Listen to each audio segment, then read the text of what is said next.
Çdo të martë në emisionin ton ne mundohemi që të sillim tek ju sa më shumë informacione edhe nga qytetet e vendit tonë. Çdo të martë kemi në linjë të drejtë për drejtë gazetarin ton Visar Sadiku nga qyteti i Tetovës, që gjithmonë na sjell informacionet më të reja nga ky qytet. Sot Visar Sadiku kemi në linjë të drejtë për drejtë me Erzen Elezin, drejtorin e Spitalit Klinik të Tetovës, ku do të flasim për investimet e reja në këtë spital. Shpresoj që tani më Visarin e kemi në linjë të drejtë për drejtë dhe na dëgjon. Përshëndetje Visar. Përshëndetje Rehan për ju dhe gjithë shikuesit e radio televizionit të Maqedonisë, e kryesisht ato të cilët na dëgjojnë në këtë mëngjes në misionin tonë përbashkët apo misionin tuaj ritmi i ditës. Ashtu siç e theksuat dhe ju, sot do të bashkëbisedojmë me drejtorin e Spitalit të Tetovës, njërin ndër drejtorët i cili i ka dhënë një vrull apo një zhvillim të madh, edhe pse që nga kuriku është në krye të detyrës si drejtori i Spitalit të Tetovës. Investimet të cilët filluan vazhdojnë me intensitet të lartë duke ja kthyer një ndër pamjet më të bukura të Spitalit Klinik të Tetovës. Pranë me kam drejtorin e Spitalit Klinik të Tetovës, zotrin Erzen Elezi. Zoti Elezi, faleminderit shumë që pranuat ftesën tonë dhe jeni gjithmonë në bashkëpunim me gazetarët dhe mediumet. Faleminderit. Faleminderit edhe për juve. Përshëndetje Rehan. Faleminderit që erdhët deri këtu te ne për të marrë një intervistë dhe për punët tona që kemi realizuar në Spitalin Klinik të Tetovës. Atëherë, zoti Elezi, ju siç thash që nga kuriku jeni në krye të detyrës, atëherë mund në pika të shkurta në na elaboroni çka është punuar në Spitalin të Tetovës dhe cilat janë planet tuaj për gjatë kësaj periudhe që jeni këtu drejtor.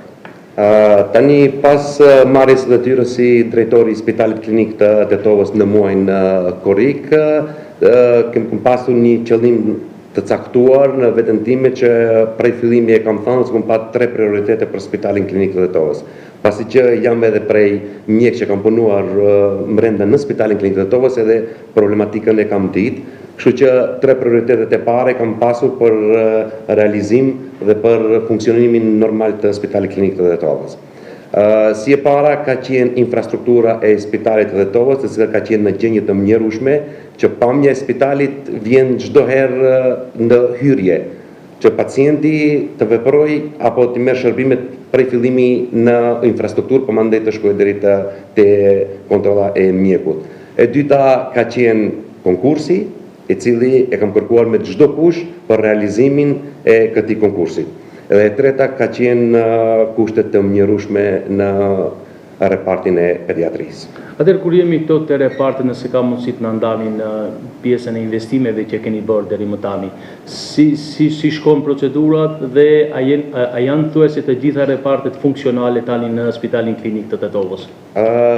Fillojmë prej repartin e pediatrisë, ku kemi filluar, kemi bërë një investim dhe një renovim komplet të katin e 5, që do jetë në shërbim të gjithë fëmijëve tanë. Pastaj dalim në katin e 4, jemi në fund. Kemi bërë tani të bëjmë edhe hapjen e repartit të kardiologjisë, që është një investim shumë i madh dhe reparti është i rregulluar me të gjitha standardet.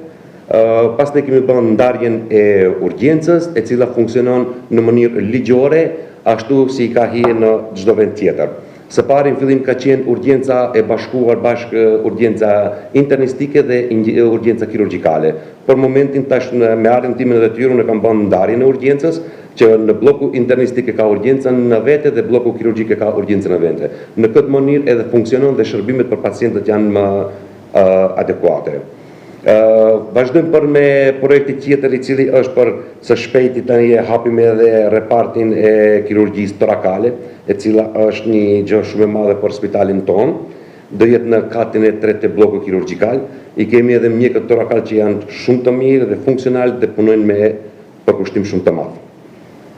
Atëherë ku jemi të këto repartet, për shkak të themi disa shpeshherë qytetarët gjatë shërbimeve të tjera presën gjatë termineve, që është termini im. A ka pritje të madhe të qytetarëve në këtë, për shkak se mbas ligjit shpeshherë ndonjë smundje dhe nuk ka kohë për pritje. Si bëhet me këto pacientë, si veprohet? Në fillim kur kam marrë detyrën, kur e kam marrë si drejtori i Spitalit Klinik të Tetovës, kemi pasur probleme me kompjuter tomografin dhe me magnetën rezonant. Prej fillimin e kam kërkuar, dhe më thënë që kemi bërë servisimin e tyre, e tani për momentin ata funksionojnë 24 orë pa ndërprerje, kështu që pritja e pacientëve për si për analiza deri te diagnostifikimi i sëmundjes nuk ka pritje të gjata, është normalisht, do të thënë 10 deri në 15 minuta është shumë normale të pritet, por mendoj se për momentin kemi ardhur në funksion që të jetë çdo gjë në vendin e duhur. Atëherë, cilat pacientë drejtohen drejt për së drejti në spitalin themi të Shkupit, cilat janë ato të cilat kemi mungesë ne që patjetër shumë qytetarët apo pacientët e cilët kërkojnë shërbimin i dërgojmë drejt për së drejti në Shkup, apo të gjitha shërbimet krihen për momentin? Për momentin ne i kryjmë të gjitha shërbimet në Spitalin Klinik të Tetovës. Kemi vetëm shumë raste, do të thonë kur është shumë frekuenca shumë e madhe, në atë moment ka, si të them, pacient që duhet të intervenohet me kohë. Nëse sa ato operacionet i kemi të zëna, atëherë është dojmë që pacientët duhet i transportojmë për në Shkup, pasi që dihet atje është edhe hapësira është më e madhe, edhe numri i mjekëve dhe personelit është shumë më i madh, edhe shërbimi mund të merret me kohë. Po, në Spitalin Klinik të Tetovës, do të thonë, bëhen të gjitha analizat, bëhen të gjitha operacionet, bëhen të gjitha shërbimet mjekësore. Zoti Elezi, ku jemi te mjekët për shkak se dim tani situatën e mjekëve, shumica e mjekëve të cilët diplomojnë në Universitetin Shtetëror të Tetovës, por edhe në universitete tjera publike dhe private në Maqedoninë e Veriut, e gjithëju pas përfundimit qëllimi i tyre është drejt shteteve perëndimore. A kemi mungesë të mjekëve në Spitalin Klinik të Tetovës dhe mungesë të personelit mjekësor, dhe më pastaj do të flasëm edhe pjesën të cilët tani më është e njohur për opinionin publik, vendimet për të punësuarit të cilët tani shumë vite punojnë me kontrata në Spitalin të Tetovës. Së pari, do t'i uroj 28 specializantë që djeva kanë nënshkruajt vendimet në Spitalin Klinik të Tetovës, dhe mburemi me ta pasi që ato kanë punuar dhe shumë në urgjencën e Spitalit të Tetovës dhe kanë dhënë një kontribut shumë të madh për spitalin tonë. Dje i kam nënshkruajt vendimet e tyre, nesër në mënyrë zyrtare dhe do ja japim. Kështu që në Spitalin Klinik të Tetovës mungesë të madhe të personelit nuk kemi pasur. Kemi funksionuar në mënyrë të rregull, po me këtë arritje do jemi të kompletuar plotësisht. Tani kur vjen puna te konkursi, ka qenë prioriteti im kur e kam marrë detyrën si drejtori i Spitalit Klinik të Tetovës, jemi në fazën përfundimtare. Testet, dhe me thonë kontrolët e testeve, komisioni do të kemi një mirë kuptim, pasi që komisioni janë mjekët kanë kujdestari, kanë mëj termin, janë të angazhuar dhe mundohen me çdo kusht, me thonë që të arrijm deri te kryerja e testimeve. Pas testimeve, me thonë, vjen deri në fazën e intervjues, me thonë që të marrë në pyetje mbi 400 konkurrues. Besojmë se deri në javën tjetër kjo konkursi do jetë i realizuar për të gjitha për 155. Shpresoni që 155 personel mjekësor përfshirë në të gjitha profilet do të punësohen në themin fillim të vitit 2026 apo në mes të vitit 2026. Tani nuk shpresojmë, po të realizohet. Kjo ka qenë qëllimi im kryesor Spitalin Klinik të Tetovës, edhe kur e kam pranuar detyrën si drejtor e kam kërkuar këtë gjë. Konkursit më realizohet. Jemi në fazën përfundimtare, të gjitha pengesat kanë kaluar, besoj se deri në javën tjetër do jesin edhe do shpallen edhe vendimet për ata mjek, motra, të gjithë personelin edhe që janë për në spital të përpunuar. Shpresoj dhe dua dhe unë që ata vite infermiere që kanë punuar që ka mbi 10 vite janë me kontratë në vepër, që përfundimisht të zgjidhet statusi i tyre dhe më mos ketë kësi probleme në themin në natyrës me kontrata pa kontrata, mirë po të gjithë ata të cilët punojnë dhe për shkak se gjithë bota i kërkon personelin mjekësor, ndërkohë ne te i pas nuk realizojmë atë dëshirën për pas një vend pune që i takon edhe me litje dhe me çdo gjë tjetër. Atëherë ku kemi pacient për shkak se tani më edhe ndryshimi i klimave, rritet numri i pacientëve që kërkojnë ndihmë, kryesisht edhe te mjekët tanë, por edhe si e menaxhoni fluksin e pacientëve në të gjitha repartet? Tani fluksi më i madh mëson si raste urgjente kur na vin tash kemi urgjenca, që tha që përmendja edhe më herët ndarjen e urgjencave, funksionojmë në mënyrë perfekte, do të thonë në urgjencë kemi mjekët specialist kujdestar, i kemi mjekët specializantë të kujdestar, po edhe mjekët sekundar, do të thonë mjekët të përgjithshëm që marrin para shërbimin te mjeku i përgjithshëm, specializanti po arrin drejt te specialisti nëse është e nevojshme. Funksionimi është shumë i mirë dhe shërbimet mjekësore merren në kohë. Tani kemi pak një mungesë të vogël të personelit në repartin e infektivnës, që besojmë me këto specializantët, që janë kemi edhe specializimet të infektivës, që të përmbushen të gjitha vendet në infektiv, pasi që fluksin më të madh tani edhe dim se është edhe sezoni tash i gripit, dhe kemi në repartin e infektivës. Dhe zotëria Lezi, ku jemi te pacientët, ndërkohë që shpeshherë edhe ato ankohen, por nuk bëjnë ankesa me shkrim apo me gjëra të tjera të cilat si parashë ligji.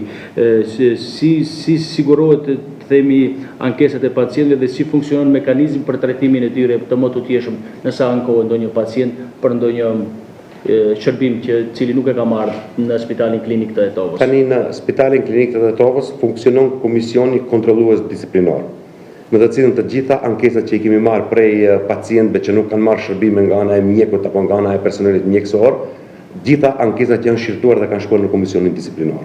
Mbas komisionit disiplinor ka marrë në pyetje edhe anën e pacientit, po edhe anën e personelit mjekësor, që ka drejtë vendimit se ka pasur lëshim apo nuk ka pasur lëshim.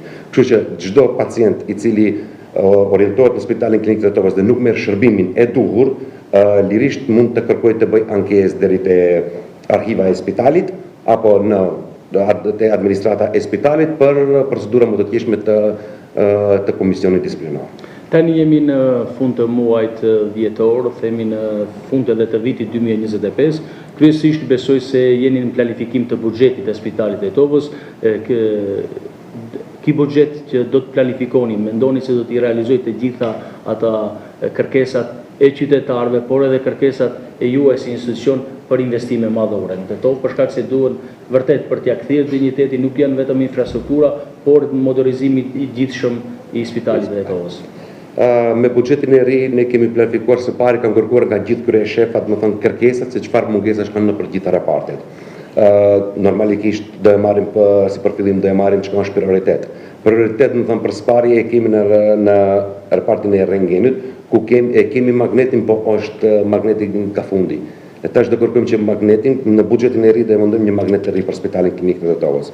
Gjithashtu, brenda këtij vitit ne kemi realizuar në repartin e urologjisë, më thonë që kemi marrë eho urologjike, për sparë herë janë punuar edhe operacionet e para, më thonë thyrjen e gurve në fshiksen urinare apo edhe në kanalin urinar, gjithashtu edhe biopsia e prostatës, të cilët nuk kanë më para nuk kanë funksionuar në Spitalin Klinik të Tetovës. Tani prioritet tjetër e kemi hapjen e repartit të nefrologjisë, hapjen e repartit të reumatologjisë, si dhe të hapim mjekësinë nukleare. A keni përkushëm të buxheti, kemi ndonjë bashkëpunim mes institucioneve vendore apo ndërkombëtare, por edhe kompanive të ndryshme të cilat her pas here edhe kanë ditur të kontribojnë të investojnë në Spitalin Klinik të Tetovës, siç është rasti i kompanisë tani më të njohur Ekolog dhe kompanive tjera të cilët gjithmonë duan dhe dëshirojnë që të investojnë në Spitalin të Tetovës. Keni bashkëpunim me këta? Tani të marrim realisht bashkëpunimi më i mirë është me Ministrinë e Shëndetësisë, si dhe me fondin shëndetësor.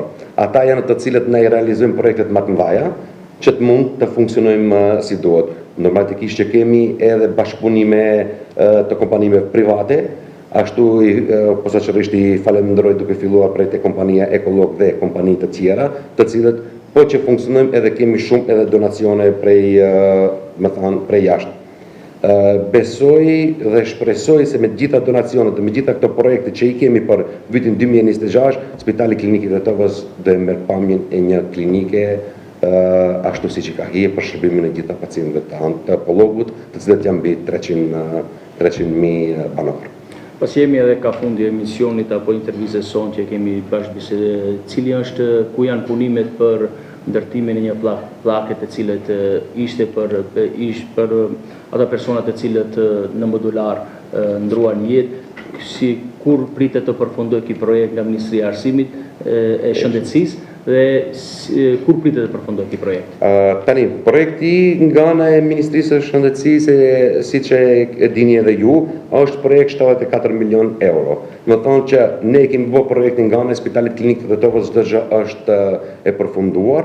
Kështu që është paraparë, me thënë, një objekt i ri për mjekësinë nukleare, objekt i ri që do jese për ginekologjinë, akushërinë dhe neonatologjinë, dhe objekti i ri, do të thotë që jesë peskat është shumë normal që do t'jetë normal i kena vëndoj infektivnë, dermatologjin, psiatrin dhe repartet e tjera. Është një projekt shumë i madh që besoj që do fillim tash vitin 2026 për realizimin e këtij projekti.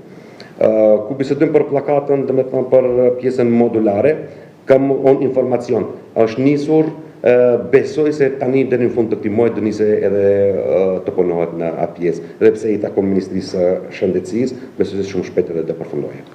Zoti Elezi, faleminderit shumë që ishe pjesë e misionit Ritmi i ditës bashkë me mua dhe shpresoj për gjërat mira të jemi bashkë përsëri për të informuar jo vetëm qytetarët e Tetovës, por edhe qytetarët tjerë të cilët në Spitalin Klinik të Tetovës po punohet për të ofruar shërbime sa më të mira qytetarëve të Tetovës, por edhe të rrethinës. Patjetër, faleminderit shumë edhe ju.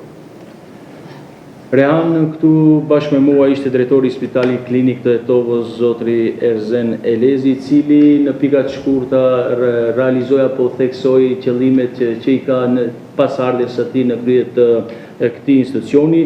Shpresoj dhe dua që Spitali Klinik të Tetovës t'i gjajë një spitali klinik dhe shërbime qytetarët ashtu edhe si që theksoi drejtori që shërbimet mjekësore t'i marrin thuajse mbi 90% në Tetovë, që qytetarët mos shkojnë deri në spitale shtetërore në Shkup për të themi për shërbimet e tyre t'i marrën kryesisht në Tetovë. Nëse nuk keni ndonjë pyetje, faleminderit shumë për vëmendjen dhe bashkë mirupafshim. Visari, faleminderit të juve dhe drejtorin Elezi që ndau kohë sadopak për të informuar shikuesit e televizionit ton, si dhe nëpërmjet emisionit të Ritmi i ditës dhe për gjitha informacionet që i dhat pikërisht në emisionin ton. Ju faleminderit të dyve.